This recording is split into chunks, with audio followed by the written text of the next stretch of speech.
उपचुनाव से पहले एक बार फिर से कांग्रेस और समाजवादी पार्टी की नजर बीएसपी से गठबंधन पर जा टिकी है, लेकिन मायावती किसी भी पार्टी से गठबंधन करने के बिल्कुल भी मूड में नहीं है।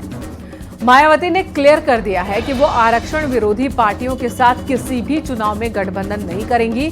साथ ही कांग्रेस और समाजवादी पार्टी को भी उन्होंने निशाने पर लिया। हालांकि मायावती ने जैसे गठबंधन की खबर को खारिज किया, कांग्रेस और समाजवादी पार्टी बीएसपी को ही दलित विरोधी बताने लगी। आपको इस पर एक रिपोर्ट दिखाते हैं कि कैसे राहुल गांधी और अखिलेश यादव की उम्मीदों पर एक बार फिर पानी फिरा है।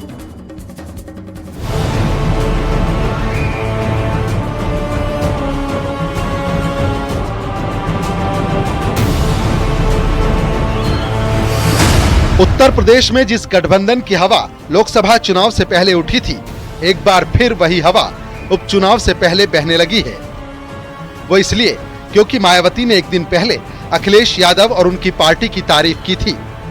उन्होंने लिखा था, सपा मुखिया ने बीजेपी विधायक को उनके गलत आरोपों का जवाब देकर बीएसपी प्रमुख की ईमानदार होने के बारे में सच्चाई को माना है, उसके लिए पार्टी आभारी है। मायावती का जैसे ही ट्वीट आया, सियासी गलियारों में गठबंधन की बहस शुरू हो गई। हमारे राष्ट्रीय अध्यक्ष श्री अखिलेश यादव जी और बहुजन समाज पार्टी राष्ट्रीय अध्यक्ष उनके ऊपर कड़ी से कड़ी कार्रवाई होनी चाहिए। देश के हित में, प्रदेश के हित में। और जिस तरह युवा नौजवान बेरोजगार भाई बहन सड़कों पर टहल रहे हैं, न्याय नहीं मिल रहा, बहनों को न्याय नहीं मिल रहा, किसान पीड़ित है, गरीब मजदूर छात्र सब पीड़ित हैं, तो संभव उनको न्याय दिलाने के लिए संभव हो सकता है। लेकिन इस बहस पर मायावती ने अपने दूसरे सोशल मीडिया पोस्ट से अपनी लाइन क्लियर कर दी।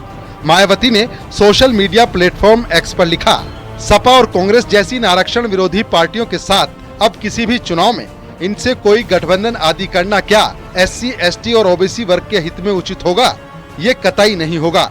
ऐसे में अब इनको खुद अपने दम पर खड़े होना है। मायावती ने कांग्रेस और समाजवादी पार्टी से गठबंधन की अफवाह को जैसे ही खारिज किया, सियासी बयानबाजी भी शुरू हो गई। कांग्रेस ने कहा, मायावती बीजेपी के इशारों पर काम कर रही हैं, तो समाजवादी पार्टी ने कहा, मायावती को पूरा अधिकार है कि वो अपनी पार्टी और गठबंधन को लेकर कोई भी फैसला करें। दलित की बेटी से दौलत की बेटी तक का सफर मायावती जी के पतन का सफर रहा है।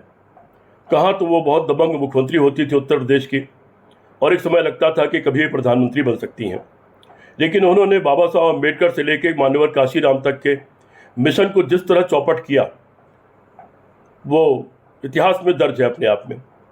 और निश्चित तौर पर बड़ी उम्मीद थी उनसे कि वो दलित समाज को, पिछड़े समाज को, गरीब समाज को आगे ले जाएंगी और उनके लिए इस मिशन के अंतर्गत कोई ऐसा काम करेंगी। उनका दल है, उनकी अपनी नीति है, उनका अपना फैसला है। वो कोई भी निर्णय अपनी पार्टी के बारे में घोषणा कर सकती हैं, जरूरत चाहेंगी बदल सकती हैं, कायम रह सकती हैं। उनकी दल की वो मालिक हैं, वो जो चाहे अपना निर्णय लें।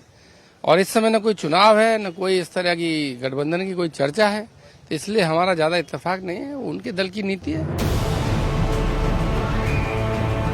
यानी एक बार फिर उत्तर प्रदेश में बीएसपी अकेले चुनाव लड़ने के मूड में है, और मायावती ने एक बार फिर साफ कर दिया कि वो किसी भी हाल में कांग्रेस और समाजवादी पार्टी से गठबंधन करने की सोच भी नहीं सकती हैं।